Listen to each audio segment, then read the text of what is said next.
नमस्कार। मरे मुलायम काशीराम जैसा अमर्यादित और गंदा नारा लगाने वाले कथित जगत गुरु राम भद्राचार्य एक बार फिर विवादों के केंद्र में है। अपने तीखे बयानों से वो न केवल राजनीतिक हस्तियों और संत समाज को ललकारते रहते हैं, बल्कि अब आस्था, समाज और इतिहास को भी अपने शब्दों से कटघरे में खड़ा करने लगे हैं। प्रेमानंद जी महाराज को लेकर दिए गए उनके ताजा बयान ने मथुरा वृंदावन की गलियों में हलचल मचा दी। उन्होंने साफ कहा, प्रेमानंद जी मेरे लिए बालक जैसे हैं, उनमें कोई चमत्कार नहीं है। अगर सचमुच चमत्कारी है तो मेरे सामने एक संस्कृत का शब्द बोलें और उसका अर्थ बताएं। प्रेमानंद जी महाराज की लोकप्रियता को उन्होंने क्षण भंगुर कह डाला और भजन कीर्तन से प्रभावित होने वालों को गुमराह बताया। यहां तक कि कहा कि पहले कथावाचन विद्वान लोग करते थे, अब मूर्ख लोग भी धर्म का ज्ञान देने लगे हैं। यह वही सोच है जो सदियों से चली आ रही है। जिसे कठिन संस्कृत का ज्ञान नहीं, उसे अज्ञानी घोषित कर दिया जाए। लेकिन सवाल उठता है, कितने लोग शास्त्रों के गूढ़ संस्कृत श्लोक को समझते हैं और कितने लोग प्रेमानंद जी महाराज की सहज भाषा को सुनकर आत्मसात कर पाते हैं? क्या विद्वता का अर्थ केवल शास्त्र रटना है, या धर्म को सरल भाषा में आमजन तक पहुंचाना भी उतना ही बड़ा चमत्कार है? प्रेमानंद जी महाराज का तप, उनकी गंभीर बीमारी के बावजूद रोजाना की परिक्रमा और उनकी सहज शैली, यही उन्हें भक्तों के बीच आस्था का केंद्र बनाती है। लेकिन राम भद्राचार्य यही नहीं रुके। एक पॉडकास्ट में उन्होंने कई और विवादित दावे किए। कृष्ण जी की वंशावली पर प्रश्न उठाए, चारों शंकराचार्यों को अयोग्य कहा, ब्राह्मण समाज के ही कुछ लोगों को अधम नीच ठहरा दिया और यहां तक कि बोल दिया कि ब्राह्मण जन्म से होता है, कर्म से नहीं। यह वही मानसिकता है जिसने रैदास, कबीर, नामदेव जैसे संतों को बार बार अपमानित किया, उनकी भक्ति पर शक किया, उनके ज्ञान को झुठलाया और उन्हें मंदिरों से बाहर निकाला। और जब मंदिरों पर कब्जे की बात उठी तो उनका जवाब था, यहां भी योग्यता के अनुसार है और पहला अधिकार ब्राह्मण का है। यानी आजादी के 75 साल बाद भी मंदिरों पर एक समाज का वर्चस्व उन्हें बिल्कुल स्वाभाविक लगता है। यही सोच केवल भक्ति को नहीं बल्कि धर्म को जाति की जंजीरों में कैद करती है। इतिहास को लेकर भी उनका नजरिया चौंकाने वाला है।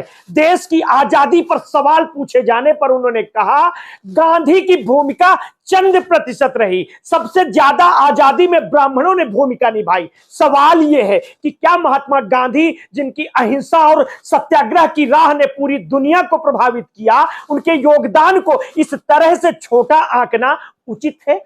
आजादी केवल किसी एक जाति या समाज का योगदान नहीं थी, बल्कि पूरे देश की सामूहिक लड़ाई थी।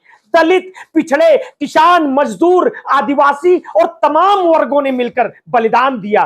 गांधी का योगदान चाहे जितना आंका जाए, उसे चंद प्रतिशत कह देना न केवल इतिहास का अपमान है, बल्कि स्वतंत्रता संग्राम की आत्मा का भी अपमान है। राम भद्राचार्य ने आरक्षण पर भी कहा, ये तो 30 साल के लिए था और अब इसे खत्म कर देना चाहिए। शिक्षा योग्यता के आधार पर मिलनी चाहिए। लेकिन सवाल वही है, क्या सदियों का अन्याय 30 साल में खत्म हो गया? जिनके पूर्वजों को शिक्षा, मंदिर, जमीन और सत्ता से दूर रखा गया, क्या वे अब बराबरी की स्थिति में हैं?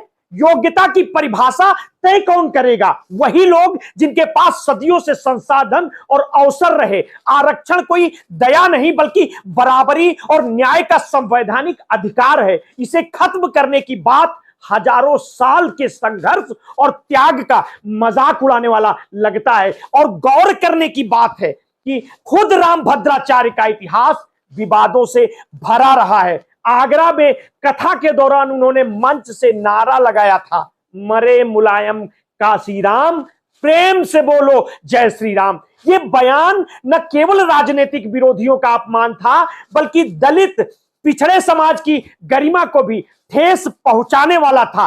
राम भद्राचार्य का असली नाम भी आप जान लीजिए, गिरधर मिश्रा है।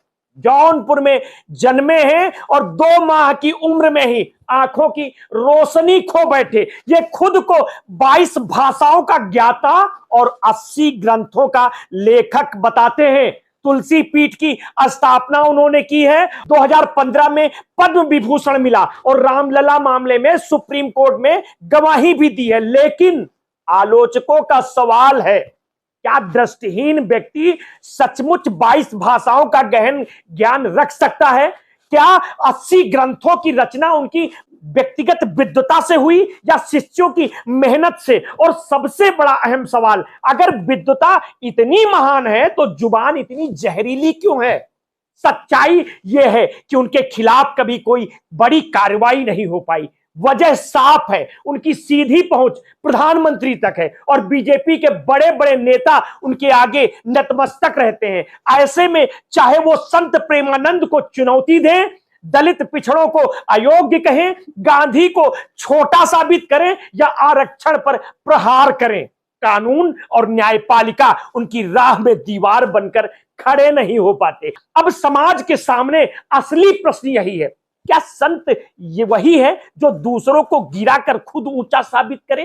क्या विद्वता वही है जो कठिन संस्कृत में बहस तक सीमित हो? और या वो भी विद्वता है जो सरल भाषा में भक्ति और समानता का संदेश हर घर तक पहुंचा दे? असली संत वही है जो सबको जोड़ता है, ना कि किसी को अधम नीच कहकर बांटता है। असली धर्म वही है जिसमें न्याय और समानता हो, ना कि विशेषाधिकार और अहंकार। आज वृंदावन की गलियां पूछ रही हैं, क्या विद्वता संस्कृत की कठिनाई में है या भक्ति की सरलता में? और क्या संत वही है जो सत्ता और विशेषाधिकार के सहारे चलता है या वो जो भक्ति और न्याय की राह पर समाज को जोड़ता है? ये विवाद सिर्फ 2 संतों का नहीं बल्कि उस मानसिकता का आईना है जिसने सदियों से समाज को बांट कर रखा और आज भी आस्था के नाम पर उसी सोच को जिंदा रखने की कोशिश कर रही है। आप इस पूरे प्रकरण को किस तरह से देखते हैं?